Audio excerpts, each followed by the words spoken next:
Welcome to Wild Breakaway with Ben Clymer. I'm Audra Martin. So far, the Carolina Hurricanes have been one of the biggest surprises this young season, and that's because they are one of the youngest teams in the league. Tonight, they come in with a good track record so far, and they weren't about to give up any speed tonight. They came out swinging and really outplayed the Minnesota Wild throughout this whole game. They get it done 5-4 in overtime. Well, the Minnesota Wild knew they were going to play against a team that was always going to be buzzing in that first period, one of the best teams for scoring differential in that period. And the Minnesota Wild really fortunate to leave that period tied one apiece. Devan Dubnyk, well, the show would begin. Really, after only a few minutes, the Wild being outshot 20-5 in the first period, that differential, well, might got a little better in the second period, continued to be a problem. It was all about the power play for the Carolina Hurricanes that they were able to draw with their speed. Devan Dubnyk had an awfully tough night when you think about the result he got, but if you look at his output and his performance, it was a special event. Well, tonight unfortunately ends in the record books. Not the kind of record you'd like to see if you're the Wild. 57 shots on net for the Carolina Hurricanes. It's the most from the opposition in team history.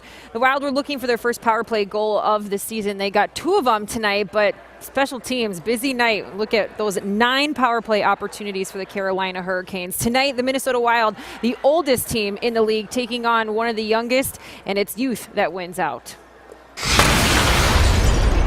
Yeah, I don't have a fountain of youth pill. You know, I mean, we are what we are out there, and but we've got to get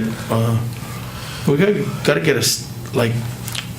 We're going to be not the fastest team, but we can be a quicker team, and it's if we're a quicker team, then we get to lose pucks a little quicker. They don't have possession all night long, and if we make passes tape to tape, then all of a sudden we look like a faster team. But right now we're getting pucks and we're like the defense can't find the forwards aren't getting open for the defensemen to give them pucks, and then consequently you're losing it and you're going the other way. And you know, the first 2 periods were actually embarrassing.